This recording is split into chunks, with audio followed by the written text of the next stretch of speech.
Hello student, welcome to NR education. बेटा आज हम क्लास 11 एनसीईआरटी पॉलिटिकल साइंस का लेसन 10 जो कि संविधान क्या राजनीतिक दर्शन है उसी को कंटिन्यू करेंगे। बेटा पिछले हमने वीडियो के अंदर समझा था संविधान के राजनीतिक दर्शन के बारे में और राजनीतिक जो मूल्य हैं उनके विषय में हमने डिस्कशन किया था कि राजनीतिक मूल्य क्या हैं। उन्हीं में से एक राजनीतिक मूल्य व्यक्ति की स्वतंत्रता को आज हम डिटेल से करने वाले हैं। ठीक है बेटा, देखिए व्यक्ति की स्वतंत्रता की जब हम बात करते हैं तो आपको पता होना चाहिए कि भारतीय संविधान के अंदर स्वतंत्रता का मौलिक अधिकार प्रत्येक व्यक्ति को दिया गया है, जो कि किस अनुच्छेद के द्वारा दिया गया है। वह अनुच्छेद है 19 से 22। मतलब इन अनुच्छेदों के बीच में स्वतंत्रता का अधिकार का वर्णन विस्तार से भारतीय संविधान में किया गया है, जिसमें कि अनुच्छेद जो 19 है वो अभिव्यक्ति की स्वतंत्रता प्रदान करता है प्रत्येक व्यक्ति को। ठीक है, तो भारत के प्रत्येक नागरिक को अनुच्छेद 19 के द्वारा भाषण और अभिव्यक्ति की स्वतंत्रता दी गई है।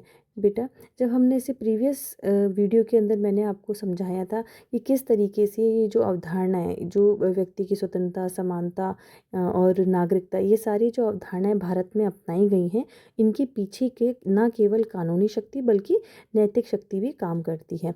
ठीक है, जब हम एनसीईआरटी की किताब के अंदर अभिव्यक्ति की स्वतंत्रता को पढ़ने लगते हैं या व्यक्ति की स्वतंत्रता को हम पढ़ने लगते हैं तो आपकी एनसीईआरटी की किताब में बेटा दो मुख्य एग्जाम्पल इसके अंदर दिए हुए हैं, जिसकी वजह से हमने हमारे भारतीय संविधान में व्यक्ति की स्वतंत्रता को एक महत्वपूर्ण स्थान दिया है। इसमें पहला जो आपको उदाहरण दिया गया है वो राजा राममोहन राय का दिया गया है और दूसरा जो आपको उदाहरण इसमें बताया गया है वो रोलक एक्ट का बताया गया है। ठीक है, तो हम इन दोनों ही उदाहरणों के बारे में थोड़ा डिटेल पे करने की कोशिश करेंगे ताकि हमें ये जो कॉन्सेप्ट है वो ढंग से समझ में आ सके। देखिए बेटा, जब हम राजा राममोहन राय की बात करते हैं तो राजा राममोहन राय को आधुनिक भारत के पिता के रूप में भी जाना जाता है। ठीक है, हम सब ने 10th क्लास तक इतना पढ़ा है कि राजा राममोहन राय का भारतीय राजनीति के अंदर क्या योगदान है या भारतीय समाज में उनका क्या योगदान है।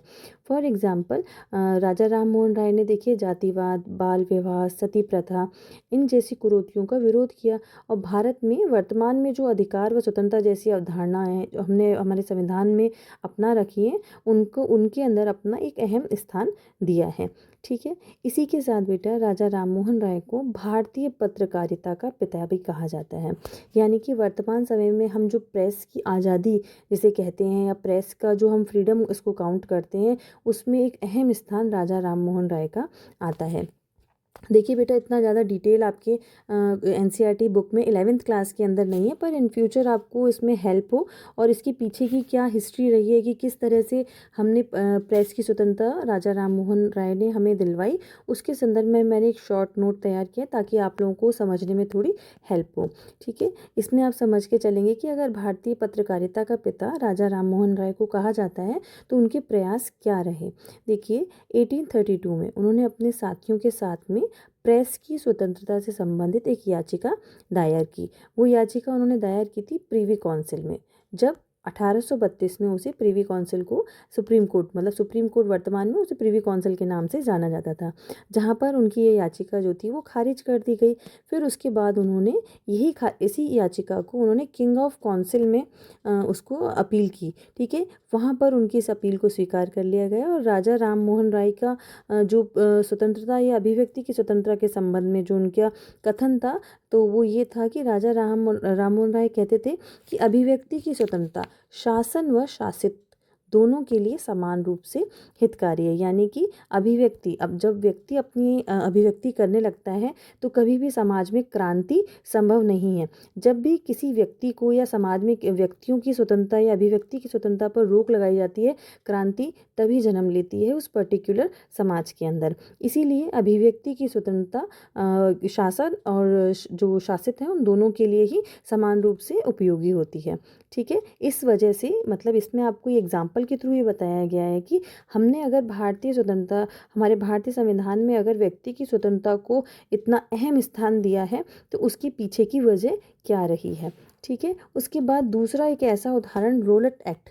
बेटा जब हमने 10वीं क्लास में या 8वीं क्लास के अंदर जब हम छोटी क्लास में पढ़ के आ रहे हैं तो हमने भारतीय स्वतंत्रता संग्राम को काफ़ी डिटेल में पढ़ा है, जहाँ हमने रोलट एक्ट का नाम सुना है। ठीक है, पर फिर भी मैं एक बार इसको आपको बता दूं कि रोलट एक्ट क्या था। देखिए 1919 में ये एक्ट लगाया गया था, जो कि अंग्रेज़ों के खिलाफ, मतलब अंग्रेज नहीं चाहते कि नहीं चाहते थे कि उनके खिलाफ अगर किसी भी तरह की गतिविधि हो और समाज में उसको काफ़ी ज़्यादा और क्रांतिकारियों को सहयोग मिले, तो इस क्रांतिकारियों के इस विरोध को दबाने के लिए रोलट एक्ट लगाया गया था। ठीक है, ताकि किसी भी तरह की अंग्रेजों के खिलाफ हो रही गतिविधि को रोका जा सके। ठीक है, इस एक्ट के थ्रू जो अंग्रेज थे वो क्या कर सकते थे कि पुलिस कहीं पर भी छापे मार सकती थी बिना किसी वारंट के।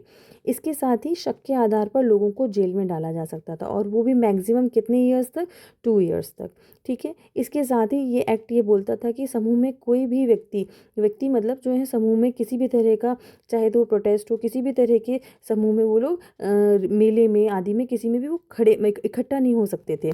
ठीक है, अब इसी के विरोध में जलियांवाला बाग कांड ये 13 अप्रैल 1919 को हुआ था, जहाँ पर जनरल डायर ने एक बहुत बड़े नरसंहार को अंजाम दिया था। ठीक है बेटा, अब इतिहास के अंदर ये दोनों ही जो घटनाएं, जो दोनों ही आपको उदाहरण बताए गए हैं, वो ये बताते हैं कि अगर व्यक्ति को समाज में स्वतंत्रता न हो तो कितनी बड़ी कीमत चुकानी पड़ती है, और इसकी हमारे वर्तमान समय में क्या अहमियत है। इसी वजह से हमने भारतीय संविधान के अंदर अभिव्यक्ति की स्वतंत्रता या व्यक्ति की स्वतंत्रता को एक अहम स्थान दिया है। ठीक है बेटा, आज के लिए इतना ही, और नेक्स्ट टॉपिक के लिए हम नेक्स्ट वीडियो में मिलेंगे। अगर आपको ये वीडियो अच्छा लगा हो तो प्लीज़ लाइक और सब्सक्राइब कीजिएगा। Thank you.